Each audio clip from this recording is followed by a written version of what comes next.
9.5 million of them are under 3 years old.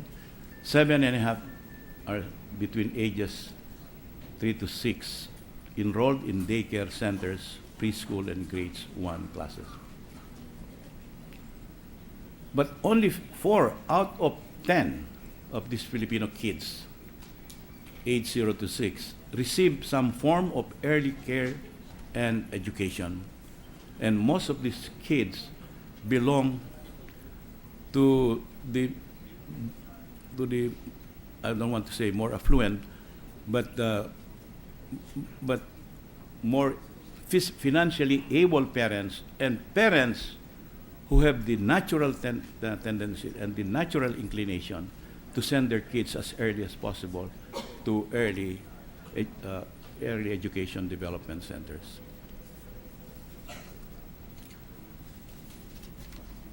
Now, we have established daycare centers, I think, a decade ago?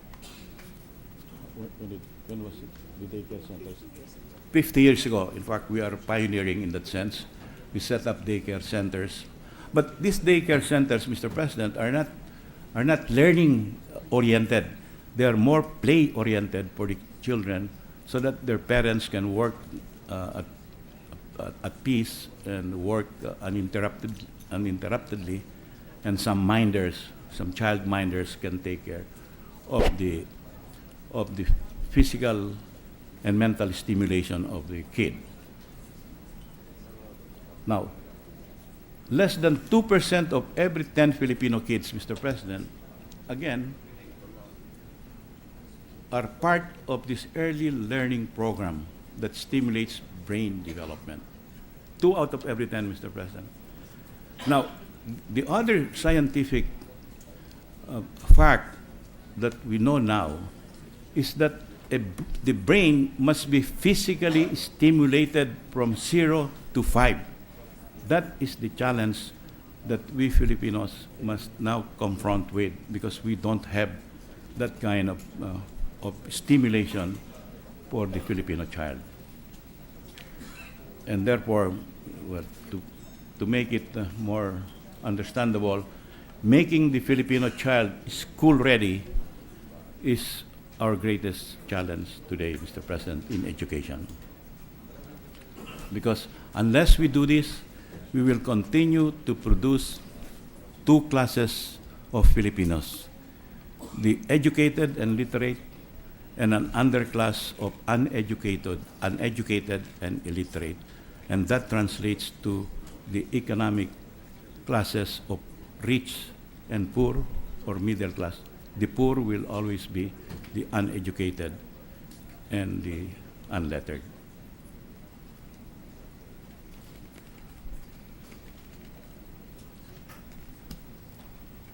Now, what this bill proposes, Mr. President, is to rationalize the structure, the curriculum, the professionalization of those teaching early childhood education, and define very clearly in the law the source of financing for saving our children, Mr. President. The curriculum and the development, Mr. President, is a holistic one that takes care not only of the learning needs of the child, but also of his health, of his nutrition, and his social development.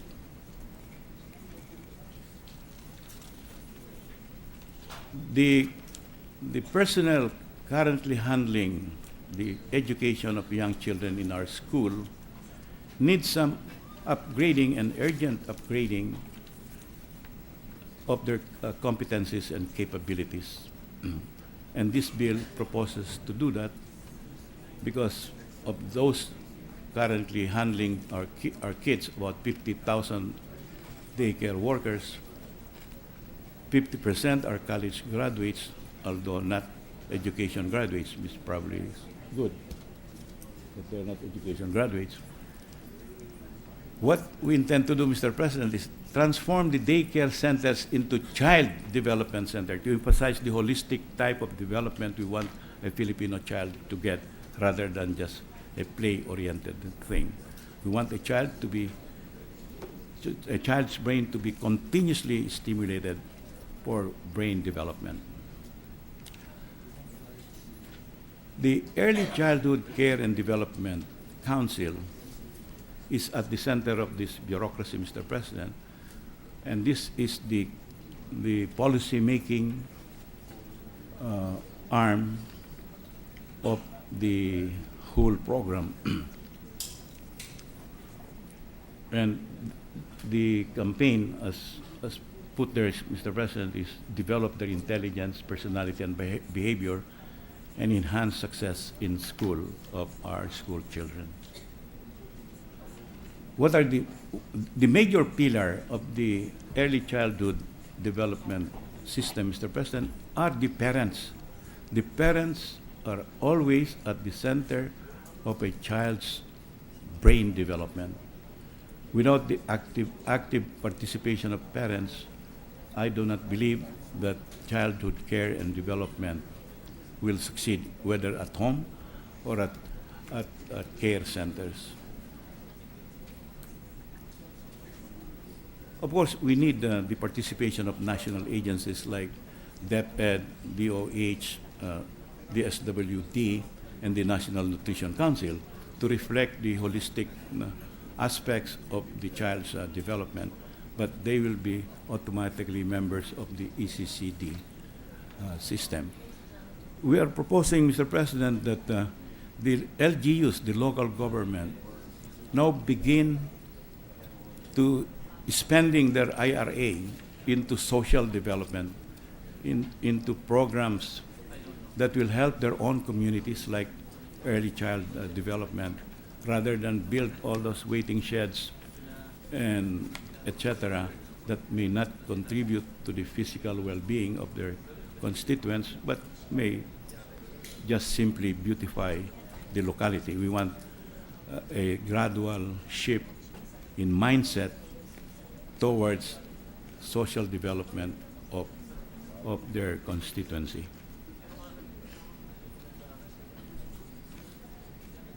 Now, so these are now the recognized 5 cycles of educational development, Mr. President.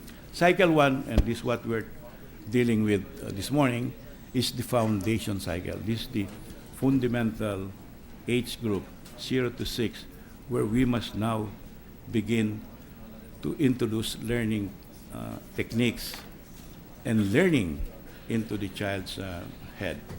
Cycle 2, of course, is the elementary education cycle, which age 6 to 12. Cycle 3, the high school cycle, which age 12 to 18.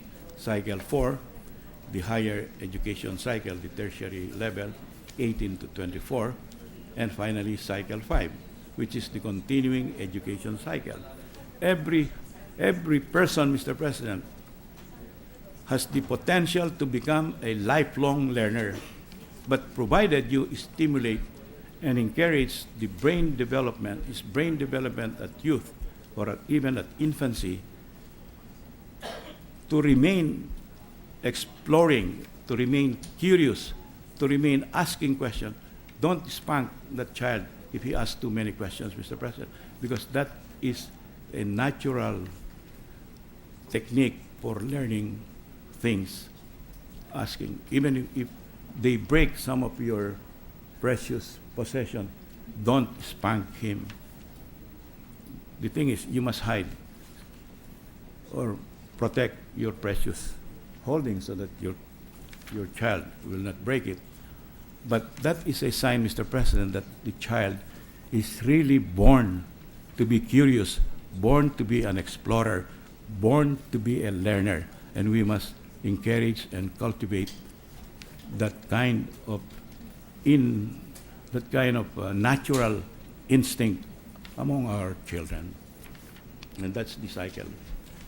And therefore, Mr. President, enacting the Early Years Act, authored by our Senate President Pro Tem, Senator Miriam Santiago, and yours truly, is not only timely, I think it's long overdue. We may be losing in the competitive, in the competition race economically because we are unable to address a very basic aspect of social development, which is the education of the child. Thank you, Mr. President.